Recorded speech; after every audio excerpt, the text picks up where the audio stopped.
In the summer of 1941, Adolf Hitler launched the largest military operation in history, before or since.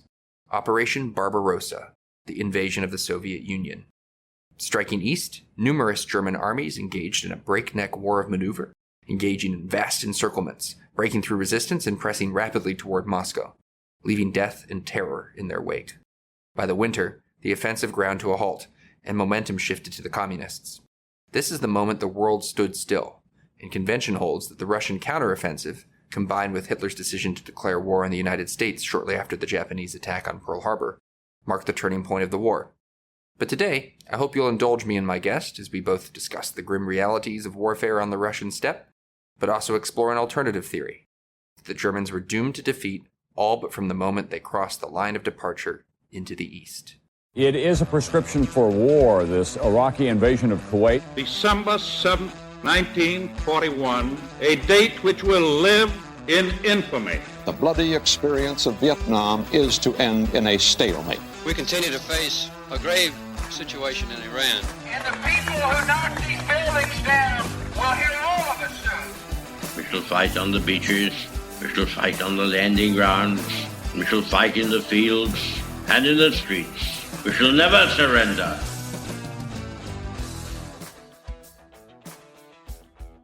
Hi, I'm Aaron McLean, and thanks for joining School of War. I'm delighted to be joined today by David Stahel. He's Senior Lecturer in European History at the University of New South Wales, speaking to us from across the Pacific in Australia right now. David, thanks for joining. Thank you very much for having me. You are the author most recently of a fascinating book, one of a series you've written on the general subject of Nazi Germany's war against the Soviet Union. The latest is called Retreat from Moscow, A New History of Germany's Winter Campaign, 1941 to 42. And we're going to talk about that today and the war on the Eastern Front more broadly. But before we do, I wonder, could you tell folks a bit about yourself? You know, how did you come to focus on the war? This is your fifth book on the subject. I understand you do some teaching for the Australian military. Just walk us through your life and career. I started out studying as an undergraduate at Monash University, which is a big Melbourne university. And it was basically there that I discovered the Second World War and the interest I had with it. And one of the pieces of advice I got is if you want to pursue this, you're going to have to go overseas. And so I sort of started what has become the journey. And, you know, I ended up in the US. I ended up in England for my master's at King's College. They've got a wonderful war studies program. And from there, I made the jump to Germany. Ended up living 11 years there. Obviously learned German, got to know the archives, the libraries, the professors. And I'd probably say the one thing, you know, the old saying, the more you know, the more questions you have. That's probably been my evolution because I never would have thought. I mean, I went to tech school back in the day, so I was going to be a tradesman or something. But as I just kept going through those various academic rungs, I realized how much fascination I had. And, you know, living overseas, you really have to be committed. Learning a foreign language, you really have to be committed. But I met wonderful people. And as I started with the PhD, I always thought that would be the most difficult thing I would ever do. But actually, because there was so much interest, I found it probably easier than some of the other degrees that I'd done.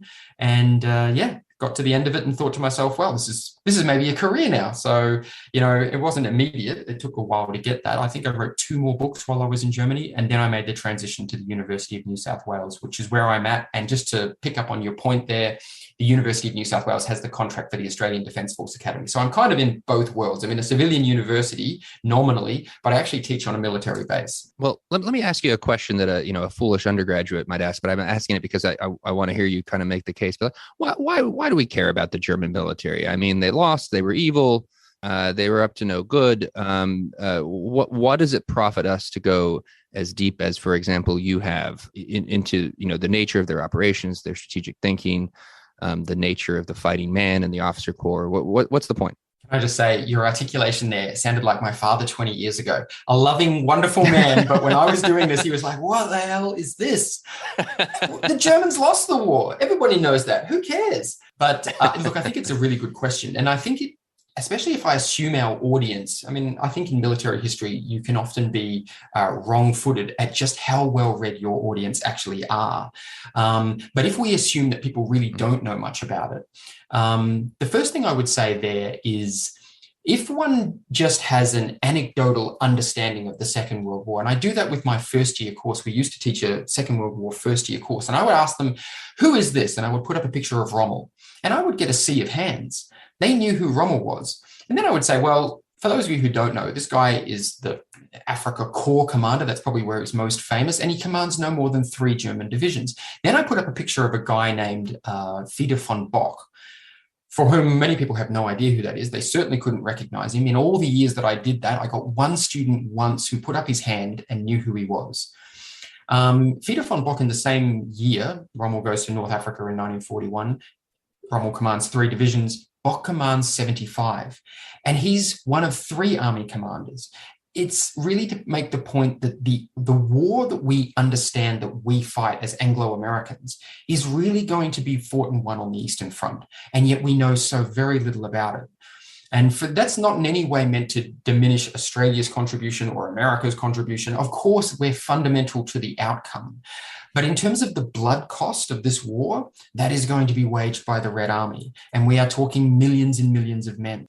Keep in mind, D-Day, they get onto the continent in June of 1944, 3 years after this mulching machine in the East has really taken the best of the Wehrmacht. Yeah. So understanding why we have success in the theatres that we do is fundamental to understanding A, the German war, and B, where is that German war being fought? Because it's not being fought in North Africa.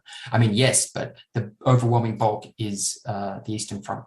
Well, that leads us nicely into the way I wanted to actually start talking about your book, which covers the sort of Russian winter offensive of 41 and 42. But I wanted to step back and talk about the Eastern Front more broadly a bit. Could you talk a bit about the scale of the thing, which I think, even for those of us who know a little bit about the war, it's stunning really to contemplate. You think about the American decision, Marshall's decision midway through the war to limit the U.S. Army at 90 ground combat divisions. So that's going to be the whole U.S. Army. How many divisions did the Germans take into Russia in the summer of 41, without even getting to the Russians, who we can talk about too? So Operation Barbarossa basically includes about 150 divisions. Some people say 148. Yeah. It can depend on whether you're counting security divisions and mountain divisions and so on. But that's the number we're looking at. And again, if we have the benchmark of Rommel, that's 3 divisions. So it really gives you an idea. That equates to, in real terms, about 3.2 million men. And that's before you start counting Axis allies. So the the Finns are also in this war. They advance with about 450,000 men in total. The Romanians have 320,000 men. The Slovakians will come with 40,000. The Italians send a corps of 40,000. The Hungarians send a corps of 40,000. We get close to 4 million by the end. And as you say, that's before you start counting the Soviets. So it's in terms of scale, just in terms of numbers, it's huge. One corps in Rommel's Africa Corps, there are 44 corps on the Eastern Front for the Germans. So when I was younger, if I met a German veteran and asked, where in the war did you serve? Almost inevitably, he would have served in the East. And so talk us through the launch of the campaign in the summer through to the point where your book picks up in December. It's broadly a story of German advance and Russian retreat. What else would you say about this phase of the fighting? What is the war like in the East in the summer and fall of 41? Yeah, that's a really important point. I think that the one thing we've got to try and understand about the Eastern Front, and it's going to be very important for understanding the winter as well, is how do we understand success? That's such an important point. A lot of people just start writing their book and success seems to be self-evident. Isn't it just clear? Whoever's doing the advancing must be being successful. The problem with that is it assumes that both sides have the same starting point, the same resource base, the same population size and so on. And that's not the case. And one of the things that I was always interested when I first started to encounter Barbarossa was how people could write large amounts about how, and keep in mind, this is the 90s when I first started reading books that were written in the 70s or in the 80s typically. They would talk about how successful the German army was, how it carries all before it, the huge numbers of Soviet prisoners of war and so on.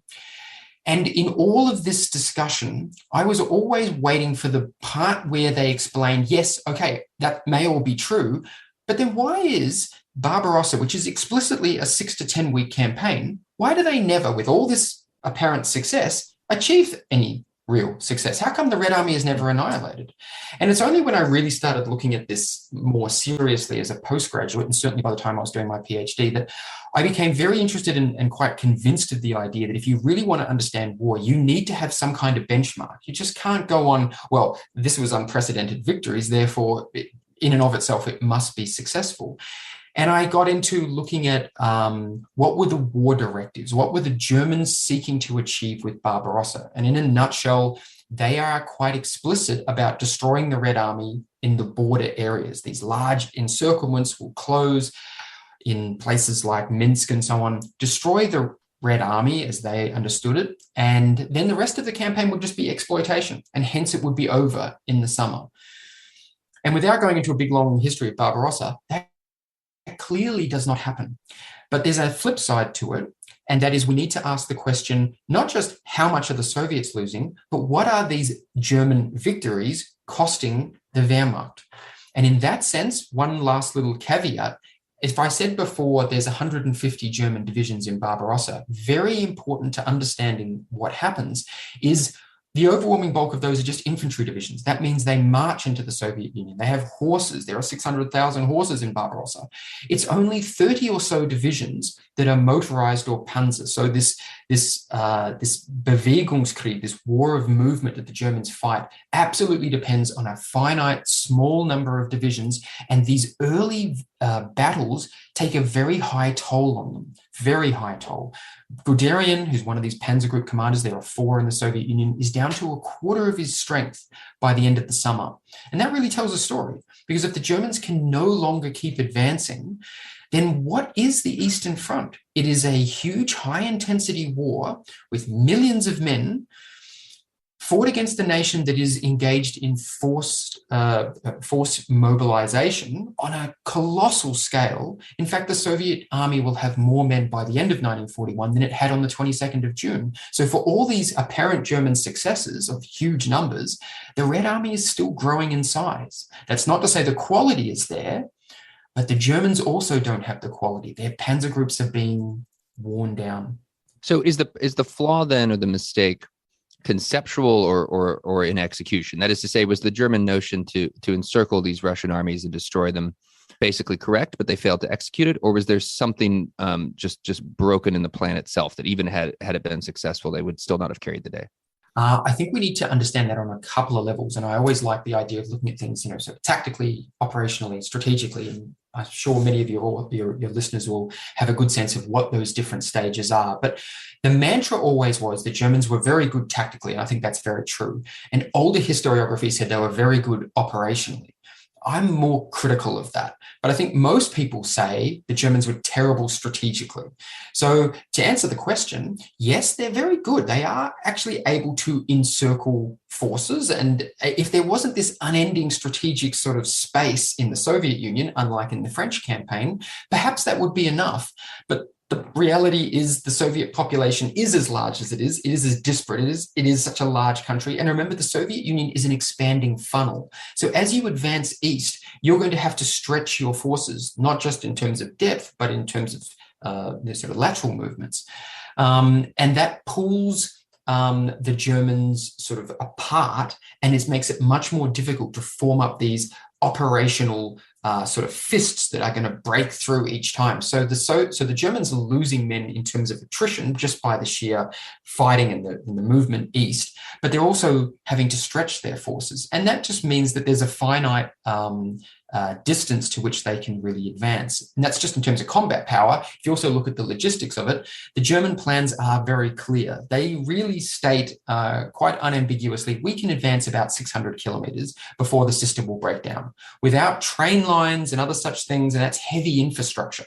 The Germans know about that too, but their idea is, well, it's kind of simple. The train lines in the Soviet Union are bigger. You just knock the pins up, push the lines closer together, knock them back down again, and the train will run. Except the reality is, of course, the Soviets destroyed a huge amount of their own infrastructure. The resourcing for the groups who were going to conduct this railroad conversion wasn't very good. And ultimately, that just does not work the way the Germans plan. talk about this notion of cauldron battle, and I suppose what I'm interested in is what is the experience of that kind of fighting like? Because it really is something on this scale and at this speed new under the sun. I mean, encirclement has been around for as long as there's been organized warfare. But what is cauldron battle? What's it like to be stuck in the pocket? What's the purpose of the exercise? How does this actually work? That's a really, I think, important point, because it's hard for us to really visualize what this experience must be. But again, if you look at the Eastern Front and imagine we are talking, 1,000+ kilometers of distance, there's no way, and older maps misrepresented this. You would see a line north to south. Here's where the Germans are, and that is deceptive. Really what's going on, because you have to imagine this is also 1941, which is to say big swamps, large virgin forests that don't exist today, and you just can't push forces through those. So what ultimately happens is the German advance is taking place on roads. The Germans push through on the borders. So for example, Army Group Center, they have 2 panzer groups. They push through with Hermann Hort in the north and Guderian in the south. And the idea is you drive to a point, in this case, Minsk, to link them up. They do actually enact a slightly smaller encirclement before that, but let's keep this simple. Now, we call that the Battle of Minsk, and that could suggest to people, well, it's all happening in this city called Minsk, the capital of Belarus today. But actually, it really should be termed the Battle of Belarus, because it's taking place on this country scale. It's a republic of the Soviet Union, but today a country. When they finally link up, you end up with 300,000 Soviet prisoners of war. Again, that suggests something to us. Oh, yeah, great German victory. It happens in 10 days. It's basically over in the latter part of June. What a great German success. But that's where you could be quite wrong. If you just explored this battle from, again, operational strategic files, you would get that picture. It's a great German success. But then you have to do, and this is one of the things that I found so illuminating and did in all the books, including the Retreat from Moscow book, is I spent a lot of time looking for reading German letters, German diaries. You can get a very different perspective of the great German success, because ultimately what's happening is the forces that do the encirclement, the back half of that encirclement is the motorized and panzer groups. They close up behind the Soviets. What do the Soviets do? Command and control breaks down, and the natural inclination of forces that have been encircled, if they're even aware that they have been encircled, which isn't always the case for the Soviets, they don't always know what's going on. But most of them, and this will be the story of 1941, are trying to get out of the encirclement. They go east, they go south, they go north. They are breaking into these panzer groups, or these panzer divisions, motorized divisions, and they are a very thin veneer of this so-called cauldron. The extent to which it's hermetically sealed is a bit of a joke. And they suffer very real losses. And that's what I was talking about before. If people say to me, oh, where do they lose? But they're winning all the battles. What do you mean they lose men? Yes, overall, the German army doesn't lose very many men. If you just ask how many of the 3.2 million died in 1941, not that many. But if you look at where are they dying, their infantry elements, the motorized infantry that go along with the panzer divisions, there's not a lot of them. They are also specialized troops in a lot of ways. And they are day after day after day in combat. And so they definitely suffer losses. And it's not just the losses in terms of the combat, just the constant movement up and down the front on very bad roads. These are very, sandy roads. They often talk about driving in a cloud. Imagine what that does to your radiator, because they're 1930s designed air filters and things. It just gets into the engine. They try to flush it out with a lot of oil, but it doesn't work. And once you start losing mobility, you are also hamstrung in terms of your ability to respond to these waves of Soviets who are constantly trying to break out of your encirclements. So cauldron battles are, on the one hand, a great German mechanism for success, but incredibly frightening if you actually experienced one, especially if you're on the eastern edges of them. And so talk a little bit more then about the German soldier of this moment. I mean, this is a mass army. The only way you can raise that many men from a population base of about 80 million is to have a huge number of your youth in military service, which is another problem. I'm not going to go off on a tangent here, but if you imagine that the German war effort requires obviously a lot of workers, and you're fielding huge armies. This is part of the reason why this campaign absolutely needs to be what it was planned to be, a short campaign, because these men need to come back and go into the factories. Remember, there's a whole parallel war being fought against Great Britain, which requires completely different armaments, aircraft and U-boats and such things. So if this war continues, that's a real problem. So a lot of them are sort of 18 through to the late 20s. As to how ideological it is, that's become a real debate within my field of sort of German military history. The old debates used to be, is the Wehrmacht a criminal organization? Well, unambiguously, yes. But remember, if you go back even 30 years ago, no, the criminal organizations were the SS. Then there was the Wehrmacht. And of course, the German generals didn't know what was going on. Well, that's all been turned on its head by some wonderful historiography of the last 30 years. And so the question now becomes, well, how far down the pyramid does that filter? We know that, a lot of those men who would be 18 went to National Socialist schools, were in the Hitler Youth and so on, because they were young enough to have had a formative years being exposed to that. But again, not all of them. I mean, if you go to places like Berlin, that tended to be a hotbed of the sort of communists back in the day. Were they all converted? And I've done a few projects looking at German soldiers' letters. I did a book actually last year called Soldiers of Barbarossa, which just basically took, I think we looked at about 250 different guys and their various collections and tried to get a bit of a snapshot at who are these guys? What do they write about? And there is a lot of ideological terms being used. But again, how ideologically and how does that equate? Like with the thing we always think of is how criminal are they? Are they shooting? Are they on board with the mass murder of Soviet Jews, which is going to be a feature of Operation Barbarossa as well? Not from the planning stages, but certainly by the early weeks.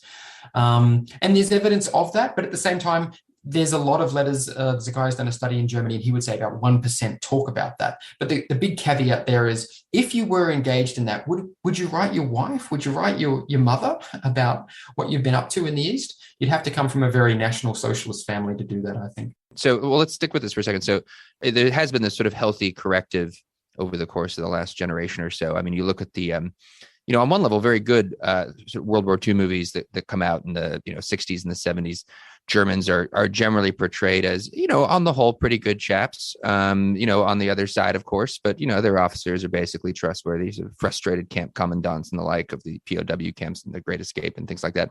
There's always a kind of sinister Gestapo character who comes in and sort of, is clearly a baddie, but the Germans are treated fairly respectfully. To what extent is the average German infantryman engaged in what we would understand to be atrocities, whether against the Jews or Russian civilians or however? That's such a good question. So my take on a lot of that debate is we again, in the same way that I say if you understand war, we have to understand the benchmark for success. Well, to understand criminality, I think we have to have a sense of what are we talking about? And a lot of the works that engage with this will talk about the big touchstone events that we all know about. We know that Operation Barbarossa includes this Holocaust, so that's a natural area. And we know that there's an anti-partisan warfare, and therefore there's a lot of killing behind the front. But there's other parts to Operation Barbarossa which we really need to grapple with in order to try and determine this question of individual German soldier culpability for criminal activity. So one of the problems with Barbarossa operationally is it's not well resourced in terms of providing the men with food. The supply lines are overtaxed and they're basically spending their time trying to bring ammunition and fuel forward. So what does that leave for the average German soldier? Well, they have to live off the land. That's the terms that they use. And if you're living off the land in an extremely impoverished part of the world, that means as they come through in waves, basically. It's not all sort of north-south that Germans just move through and then there's no more Germans. They're constantly coming through because, again, they're advancing on roads. They come into villages. The first wave often take what they need, but then there's going to be a second, a third, a fourth, a fifth wave. And as these men come through, and you can see it in their letters and diaries, they're like, we walk into these villages and every time it's the same thing. They're throwing their hands up and crying, we have no food, we have no food. But you only have to go through their little hovels a little bit because they always hide stuff. And of course, these people are doing that because they want something to live on through the winter. The men take what they need or what they want, sometimes a lot more than just what they need. They say, oh, it's going to be a great feast tonight. We've got 3 chickens and we know where to find all these things. Now, the consequences of that behavior are very clear. There is mass hunger and starvation in the winter of 41-42. Now, to what extent would that class as criminal activity? I guess this is an individual question. Some people say, yeah, but the Germans had to eat too. Right. Yes. At the same time, they are an invading army and they don't just often take what they need. They take as much as they can possibly get. And there's a very clear consequence. And it's not just food as well. When they start getting into the colder months, they're taking clothes. They take farming implements. If they've got horses, well, we can use those to replace them. And these are impoverished people. They are taking the very means by which these people depend to survive. And so I kind of class this as secondary criminality because the act itself isn't intended to kill or necessarily even harm the person, but that will be the very real consequence. And you don't have to look too far into German letters before some of them have that sense. They have a very real sense of, well, these people, I wonder what they're going to do, or these people, they've nothing anymore. The infrastructure in the cities is also being removed. There's hospitals, of course, but they're closed off now to everyday people. Medicines aren't distributed. Again, the big organized factories, they lose most of the equipment that they need to function. So the consequences, the mass starvation, it's basically preordained and it's caused by individual Germans. It isn't the Einsatzgruppe and the specialized group that are going out and shooting Jews, but you could say the average soldier had no association with that. This is the level at which the average German soldier very much does, and they themselves are doing it, not just consuming the food, but stealing it, stealing the clothes. And when it comes to the winter, they'll be the ones saying, well, look, it's pretty hard because this family is now being kicked out, but there's not enough room in this village anyway, and we need to ensure our own security. So they're going to have to go somewhere else. And then, of course, when the winter comes, you document how once the Germans are in the defensive and oftentimes ceding ground to the Russians, the policy of, and you're going to pronounce this better than me, but of the Wüsten zone and creating a sort of desert space in the front of German lines is applied across the front.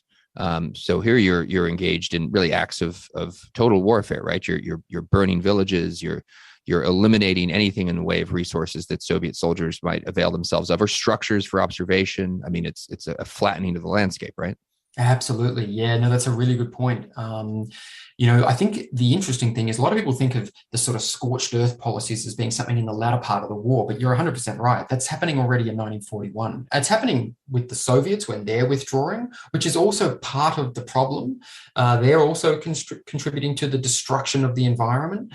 But the Soviet scorched earth policies really pale by comparison, at least in 1941, by what the Wehrmacht will do in December, January 41, 42. They are much more thorough. And in some ways that's part of, maybe we get onto it, but it's part of the reason why I see the winter of 41, 42 as being perhaps different from some of the more, the older accounts. It's not necessarily the case, is what I argue in the book, that it's, we have this kind of narrative that it's all chaos and disaster for the Germans in the winter of 41, 42. Now, there are definitely elements of that, but that's got this sort of inflated notion in our head. The reality is somewhat different. And part of that coming to terms with the reality is it's not just the Germans who suffer that way. People will always say to me, yes, but the Soviets have better uniforms. But you imagine trying to live in the winter for a week. Just because you have a great winter uniform doesn't mean it's not freezing. It's not like the Soviet army don't suffer huge numbers of frostbite cases. Yes, the Germans have worse uniforms, no question. But typically they are, because they're on the defensive, they are inhabiting villages, or they try and occupy bunkers. They will move in the open when they are moving back to the next set of villages or the next bunker system, such as they're often occupying Soviet bunkers that had formerly been built. You can't really build in the winter because the ground is too frozen. But the Germans move from these occupied positions and they will destroy anything that they occupy. So as the Soviets move forward, there's a lot of Soviet soldiers who spend most of the winter literally in the open. Some units of the Soviets, even with better uniforms, have higher levels of frostbite. Now, some years ago, I remember a wise instructor in our infantry course for the Marines in Quantico, explaining to me how if your goal is to kill the enemy, being on the offense versus being on the defense are essentially interchangeable activities. They're both ways to kill the enemy, and circumstances may require you to be on the one or the other. And so the argument you make, and correct the wording of this if I'm getting you wrong, but you're presenting almost sort of a mirror image of the conventional wisdom, which, let's say, it runs something like, tremendous German success in the summer because they're gaining ground, then failure in the winter because they're losing. Your point is, sure, operational success of a sort in the summer and fall with the gaining of ground, but strategic failure because the costs are simply too high and ultimately the goal is not achieved. And then in the winter, when they're thought to be losing, actually, because of the costs that they're imposing on the Russians in the defense, this may go too far, but for the first time since the summer, they're actually exacting a cost that may, this is the part that probably goes too far, that may in the long run help them in the overall struggle. But I guess you would say that the mistakes they've made in the summer already have kind of made that a foregone conclusion. They're just kind of delaying things. Yeah, so that's well said. I mean, again, if we understand German success is built on a finite number of units, these mobile operational units, these have been largely lost by the end of the summer. And the ability for them to restore that isn't just about, how many tanks can Germany produce? Because people can say, but by 1943-44, they're producing lots of tanks. You need to look at the holistic resourcing. So one of the key things is trucks. And that is the thing that the Germans really do not have enough of. In fact, even Barbarossa is a kind of a remarkable story for how much motorization Germany is able to bring to bear. And don't forget the fact that they have scoured Europe. I mean, it's a remarkable story. They go to Switzerland and buy something like 12,000 trucks, and they go through southeastern Europe, which they've just occupied, and they're pulling trucks out of everywhere. So once you've lost a lot of these, and we're talking hundreds of thousands, the ability to replace them isn't about, how many more can we produce? Because it's a drop in the bucket, really. Germany does not have that productive capability. So once you've lost this, Franz Halder writes it in his diary. He says, the army we had of June 22nd, 1941, we will never have again. And in that sense, he's quite right.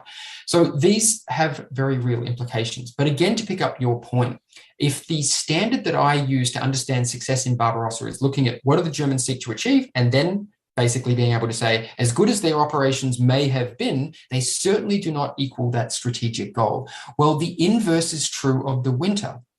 So in order to be consistent and I guess fair, my starting point for the winter was to say, okay, what is the German war directive? What are they seeking to do in the winter? And there, very helpfully, is a new German war directive issued on the 8th of December. Keep in mind the Soviet counteroffensive starts on basically the 5th of December, but that's also not what people really think. So yes, that is our start date, but these are multiple Soviet reserve armies that are, in a sense, well behind the front.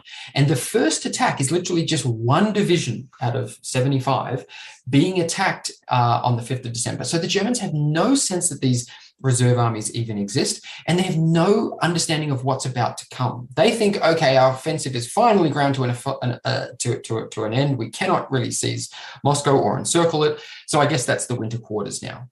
And on that same day that they're calling it off, there is this attack. I think it's the 36th Motorized Infantry Division somewhere north of Moscow gets hit by what they would think is a local attack. Over the days, this keeps building because more and more Soviet forces are arriving at the front. And it's also starting to affect Guderian. He's well south of Moscow. And it suddenly starts to dawn on them, this is a general offensive. My God, the Soviets had not just reserves, they have a lot of reserves.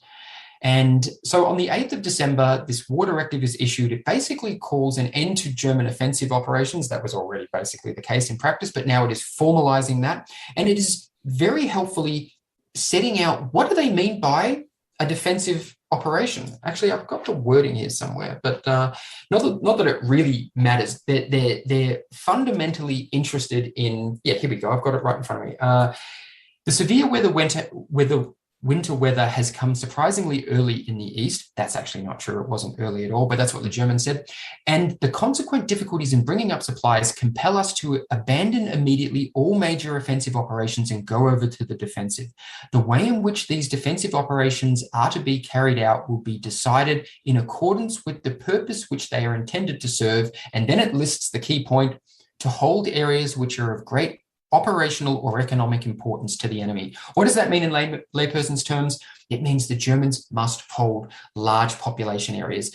This is fundamental to the East because that is where all the infrastructure you require to hold out in this very vast and very barren landscape is going to be found. So if you imagine to sustain a big professional army, you need things like logistics. The trains are all going to go, their roads are all going to go to the big cities. But the cities have got, radio stations and airfields, hospitals. They've got heated barracks, warehouses. They've got mechanical workshops, industrial kitchens, and all the things to look after the soldiers. Everything from postal communication to cinemas, that we're having army brothels. All of that stuff is in these big population centers. The Germans identify that early on. And if you then ask the simple question, do they manage to hold these large population centers? The answer is yes.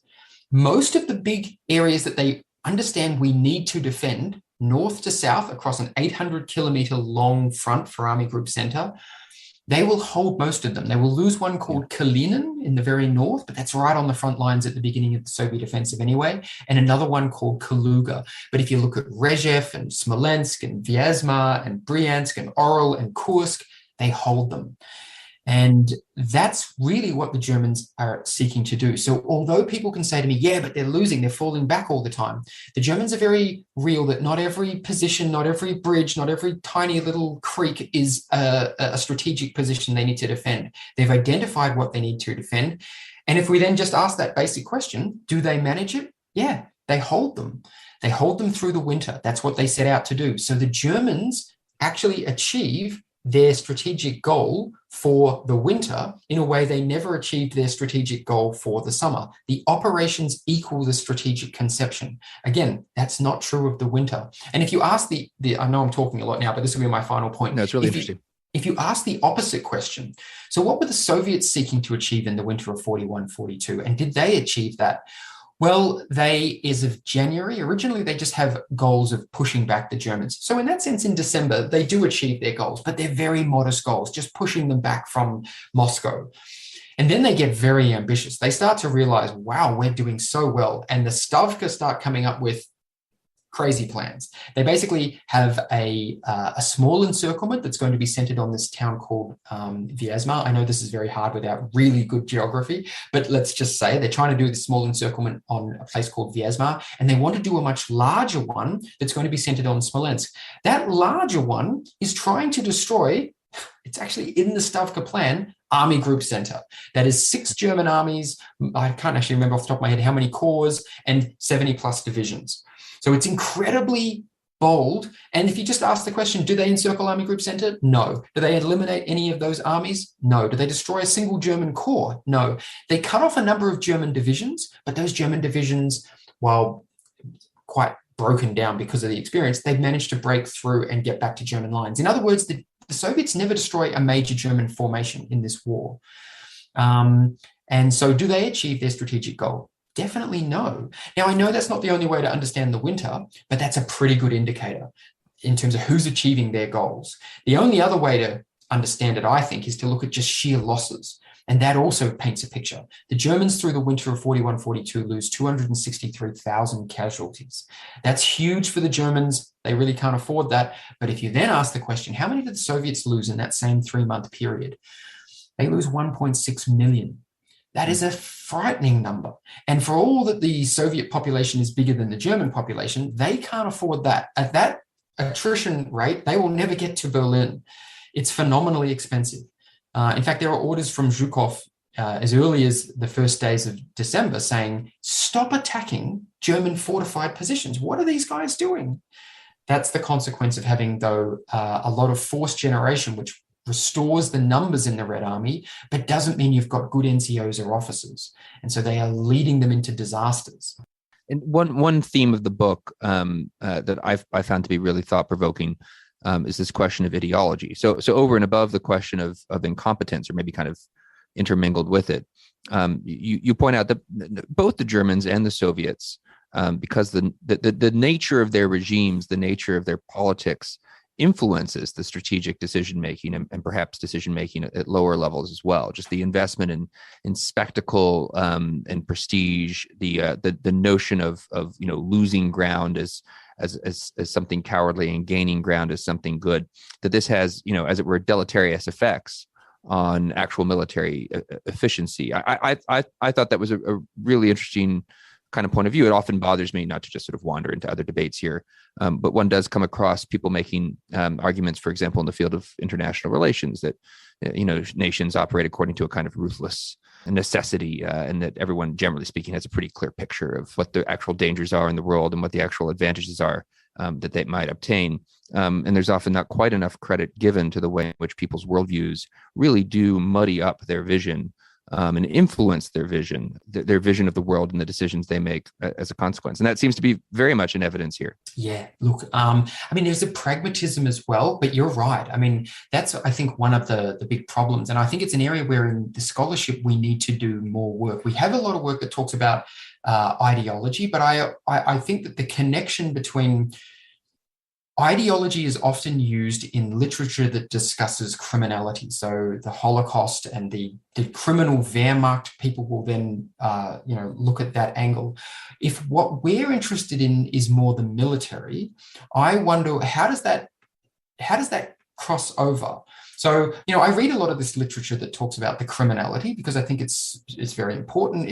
There's a direct relationship. These are the same men who are doing these things. But I've always been fascinated by perhaps more operational military issues. And an article I did a couple of years ago talked about what is National Socialist military thinking? Like, what does it mean to say that?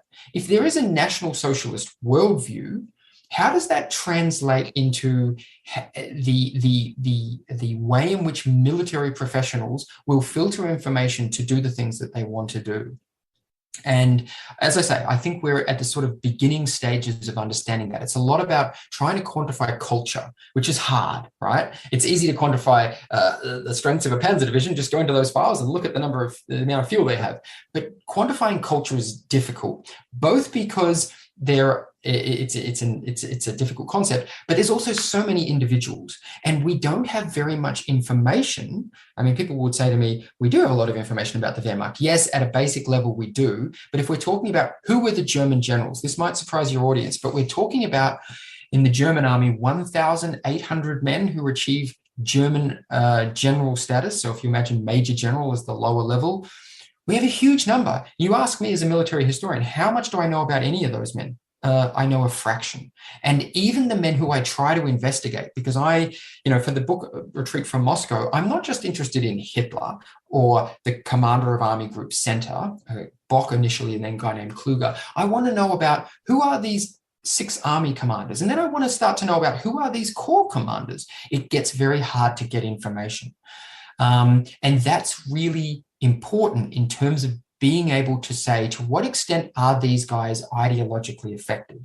And as I started this answer, I sort of said, there's also a pragmatism. Maybe there's not a lot of time for this, but as one of the important points, we all know that there's the famous halt order that Hitler issues, right? Halt order, 18th of December, right? No one will retreat any further. That's just it. If you want to retreat, you must get my permission. Keep in mind, it's an 800-kilometer long front. And one of the fascinating things about this book was, how does that work in practice? Is it just simple as you issue a halt order? Because that's what the historiography will tell you. Certainly, even good books, until very recently, would say, well, actually, it did seem to work. And I was always very skeptical of this because it doesn't work in 1944. Just because Hitler issues a halt order, people don't just hold. And the situation is extremely desperate in some areas of the front. And basically what's happening is, this becomes quite clear when you do start to do very detailed work on the corps and divisional level, and even, again, individual soldiers' letters and diaries, they start talking about, well, we're engaged in a retreat unofficially. Or there's a great report from the commander of intelligence in Army Group Center, a guy named Giersdorf. He writes a memoir after the war, and it's already in that memoir that he's saying a lot of people just make up reports that they're under attack by overwhelming odds and then fall back because you're not allowed to attack. But then, of course, nobody really knows if you're under attack. In other words, these guys get their local intelligence, realize, my God, we're about to be hit. We can't hold here. We must pull back 5 kilometers. We're not allowed to. But really, will anybody see on a 1/1000 scale map that, whether there's 2 or 3 kilometers being held? No one can tell. And frankly, I'm not just going to stand here and get all my men killed. So yeah, we're pulling back. And at different levels, that becomes apparent to divisional commanders, corps commanders, army commanders, and even Kluger. And he's unofficially authorizing these things. He's arguing with Hitler, please give us more flexibility. Hitler says, absolutely no. And then quietly on the side, we know he's doing it. So, it speaks to, it's not as dogmatic as people think. Oh, it's all ideological. It's all the Wehrmacht. Hitler gave an order and the German army, everyone follows an order. They don't. There's also a degree of pragmatism, which again complicates the story, but also makes it more interesting as well. For purposes of time, I think we'll have to leave the operational story pause. Perhaps we can come back to it at some point in the future. The war in the East stretches on. One more question for you, though, David. You teach officers today. What about your work about the German army, about the Second World War, do you think is applicable for folks in the profession of arms or folks who work in strategy and national policy concerning the military today? I mean, this is a long time ago. All the technologies changed. What makes it worthy of study? I would say the one thing that I'm able to sort of agree with my students is, the dangers of institutionalization. And I say I can agree with that because I think that's as much a problem for an academic. We come out of a very liberal tradition and all of the life of the mind, which is wonderful. And at the same time, I deal with, officer cadets who are young guys whose lives are very much controlled by what they've signed up to. And yet in both areas, because they're sort of so all-consuming in a lot of ways, I think there's a very real danger. And this is, I think, an important point for their future careers of, Australian Army culture being what it is, can be wonderful so long as the culture is good. But the reality is, and certainly in the last few years, there's been a number of stories about we would have thought our army would be better, i.e. we've had all our own war crimes and so on that have come out of Afghanistan among our most elite forces and so on. And I think that the instructive point there was, as this stuff now comes out, multiple people say, yeah, I saw it going on and I knew it was wrong, but I didn't do anything about it.